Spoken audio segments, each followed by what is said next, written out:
नमस्ते दोस्तों, मैं प्राध्यापक बहिरम देवेंद्र, हिंदी विभाग, रयत शिक्षण संस्था का महाराजा जीवाजीराव शिंदे महाविद्यालय श्रीगोंदा, आप सभी लोगों का आज के पाठ में स्वागत करता हूं। यह वीडियो शैक्षणिक उद्देश्य के लिए बनाया गया है। इसका कोई निजी या व्यावसायिक स्वार्थ निहित नहीं है। हिंदी की समकालीन कवयित्रियों में अग्रण्य कवयित्री के रूप में कात्यायनी जी प्रसिद्ध है। कात्यायनी जी अपने अलग शैली की वजह से प्रसिद्ध है। वह एक पत्रकार है, एक लेखिका है, लेकिन इनकी लेखनी में अलग दृष्टिकोण है।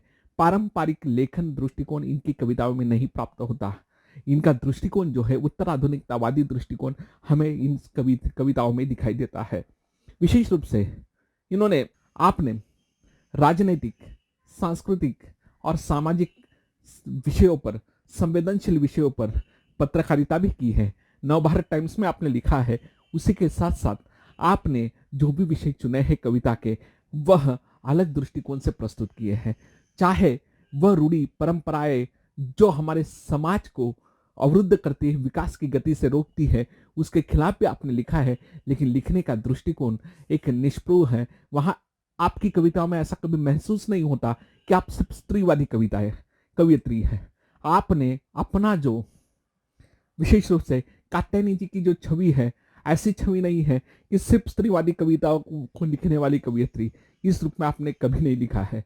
विशेष रूप से इनकी कविताओं में हर एक प्रकार के विषयों को छूने का प्रयास कात्यायनी जी की कविताओं में हमें प्राप्त होता है।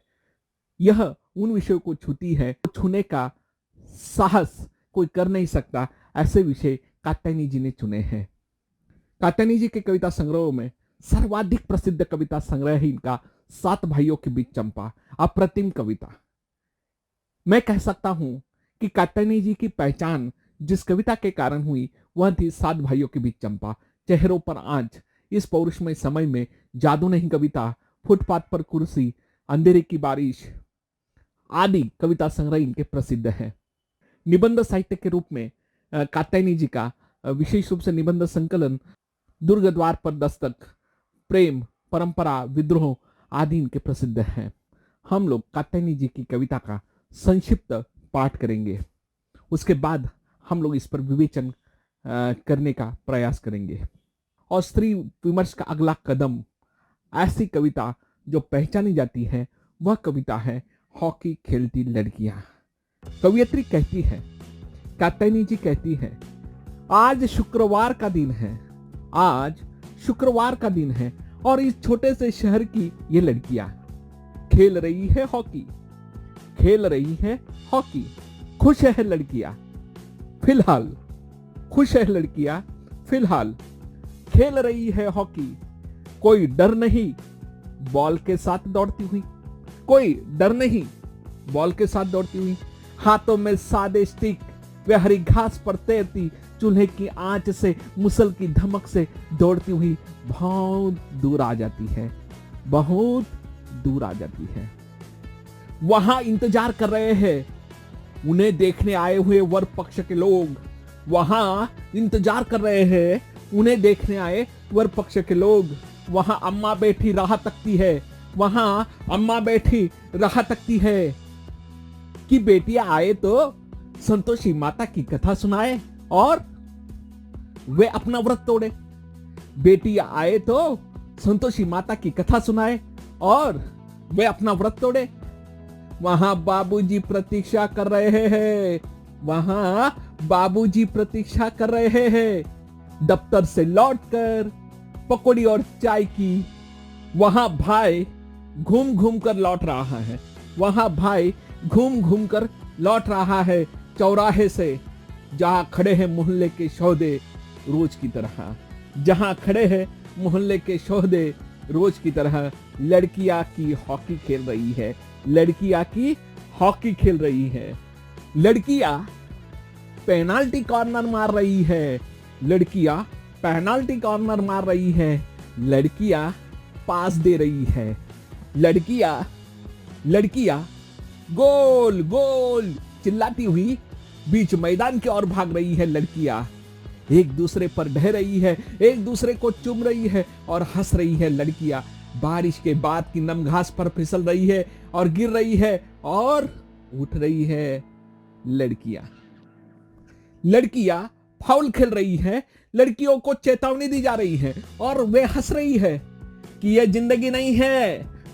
वे हंस रही है कि यह जिंदगी नहीं है। इस बात से निश्चिंत है लड़कियां, हंस रही है रेफरी की चेतावनी पर। इस बात से निश्चिंत है लड़कियां और हंस रही है रेफरी की चेतावनी पर। वे लहरा रही है, चमक रही है और मैदान के अलग अलग मोर्चों में रह रहकर उमड़ घुमड़ रही है। मैदान के अलग अलग मोर्चों पर रह रहकर उमड़ घुमड़ रही है। लड़कियां हॉकी खेल रही है।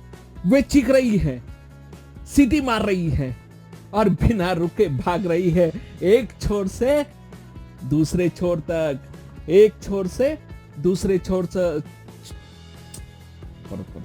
वे चीख रही है, सीटी मार रही है और बिना रुके भाग रही है, एक छोर से दूसरे छोर तक। उनकी पृष्ठ टांगे चमक रही है नृत्य की लयबद्ध गीति के साथ। उनकी पृष्ठ टांगे चमक रही है नृत्य की लयबद्ध गति के साथ। और लड़कियां है कि निर्द्वंद्व निश्चिंत है, निर्द्वंद्व निश्चिंत है, बिना यह सोचे कि मुंह दिखाई की रस्म करते समय सास क्या सोचेगी। मुंह दिखाई की रस्म करते समय सास क्या सोचेगी। इसी तरह खेलती रही लड़कियां, इसी तरह खेलती रही लड़कियां, निसंकोच निर्भीक दौड़ती भागती और हंसती रहती इसी तरह। और हम देखते रहते उन्हें, और हम देखते रहते उन्हें। वह शाम है कि होगी ही, रेफरी है कि बाज नहीं आएगा सीटी बजाने से। वे शाम है होगी ही, रेफरी है कि बाज नहीं आएगा सीटी बजाने से। और स्टिक लटकाए हाथों में एक भीषण जंग से निपटने की तैयारी करती लड़कियां लौटेगी घर। अगर ऐसा न हो तो समय रुक जाएगा, इंद्र मरुद वरुण सब कुपित हो जाएंगे, वज्रपात हो जाएगा, चक्रवात आ जाएगा। घर पर बैठे देखने आए वर पक्ष के लोग पैर पटकते चले जाएंगे। बाबूजी घुस आएंगे गरजते हुए मैदान में, बाबूजी घुस आएंगे गरजते हुए मैदान में। और भाई दौड़ता हुआ आएगा और झाट पकड़कर घसीट ले जाएगा। भाई दौड़ता हुआ आएगा, झाट पकड़कर घसीट ले जाएगा। अम्मा कोसेगी, अम्मा कोसेगी। किस घड़ी में पैदा किया था ऐसी कुलच्छनी बेटी को? किस घड़ी में पैदा किया था ऐसी कुलच्छनी बेटी को? बाबूजी चीखेंगे, सब तुम्हारा ही बिगाड़ा हुआ है, घर फिर एक अंधेरे में डूब जाएगा। सब तुम्हारा ही बिगाड़ा हुआ है, घर फिर अंधेरे में डूब जाएगा। सब सो जाएंगे, लड़कियां घूरेंगी अंधेरे में, लड़कियां घूरेगी अंधेरे में। खटिया पर चित लेटी हुई अम्मा की लंबी सांसें सुनती इंतजार करती हुई, अम्मा की लंबी सांसें सुनती इंतजार करती हुई कि अभी वे आकर उनका सिर सहलाएगी। सो जाएगी लड़कियां। सपनों में दौड़ती हुई बॉल के पीछे स्टिक को साधे हुए हाथों में, सपनों में दौड़ती हुई बॉल के पीछे स्टिक को साधे हुए हाथों में पृथ्वी के छोर पर पहुंच जाएगी और गोल गोल चिल्लाती हुई एक दूसरे को चूमती हुई लिपट कर धरती पर गिर जाएगी। सपनों में दौड़ती हुई बॉल के पीछे स्टिक को साधे हुए पृथ्वी के छोर पर पहुंच जाएगी और गोल गोल चिल्लाती हुई एक दूसरे को चूमती हुई लिपट कर धरती पर गिर जाएगी।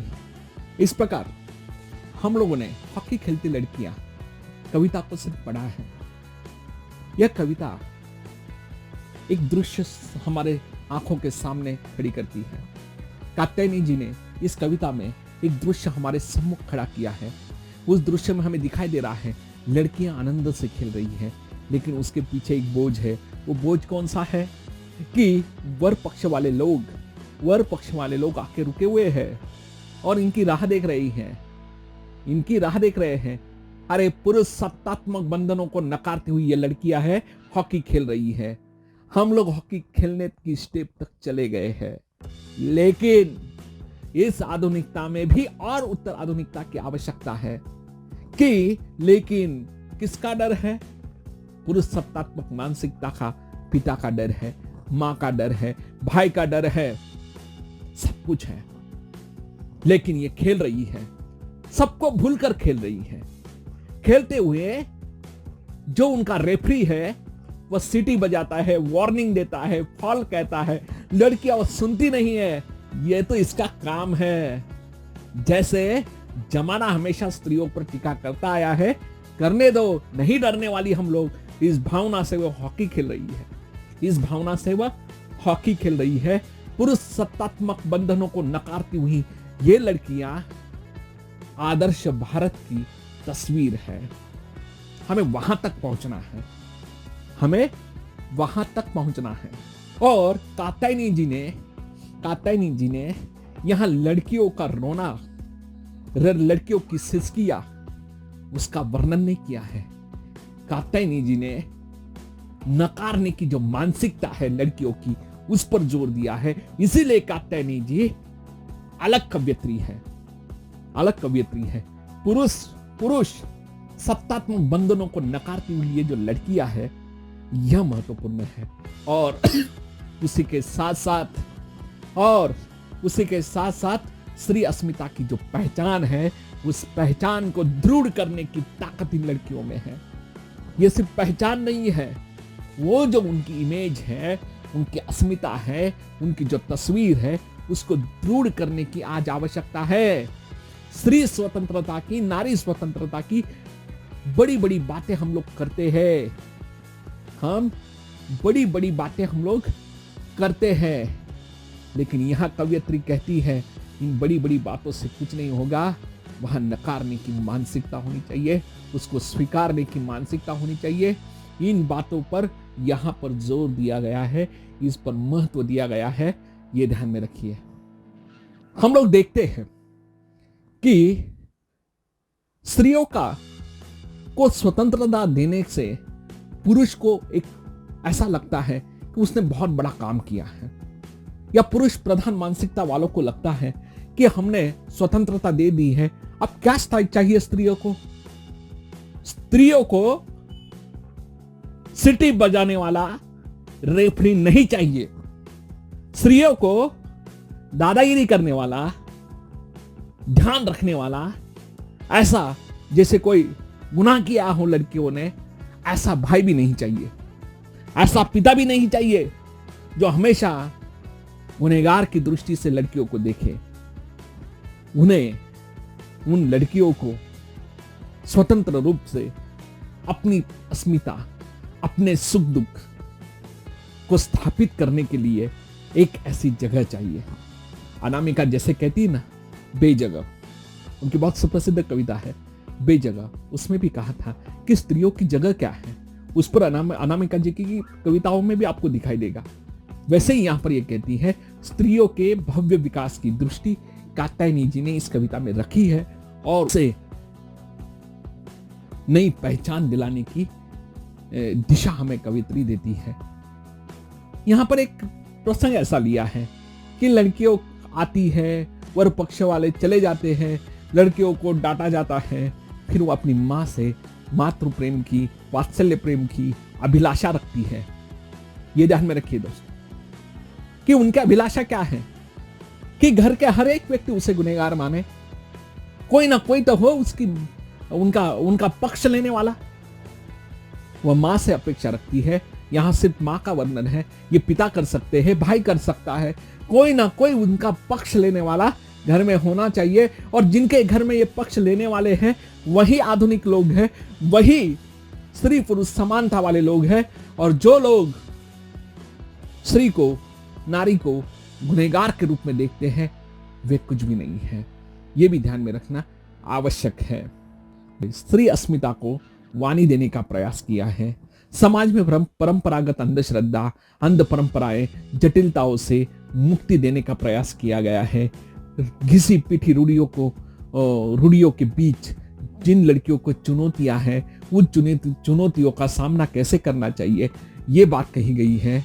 और जिस प्रकार लड़कियां हॉकी खेलते समय गोल गोल चिल्लाती हैं, जिस प्रकार सामने वाले शत्रु टीम से सामना करते समय रेफरी की बात नहीं सुनती, वो अपना खेल खेलती रहती है और अपने खेल में मग्न है, वैसे ही जीवन में स्वतंत्रता लड़कियों को चाहिए, यह बात कही गई है।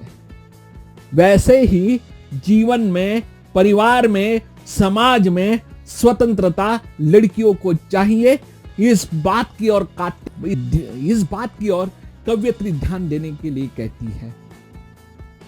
इस प्रकार हॉकी खेलती लड़कियां श्री अस्मिता की नई पहचान कैसे दिलानी है, इस बात की ओर संकेत और चुनौती हम लोगों को कवयित्री ने दी है और यह संदेश पूरे समाज को दिया है कि उसे किसी रेफरी की आवश्यकता नहीं है।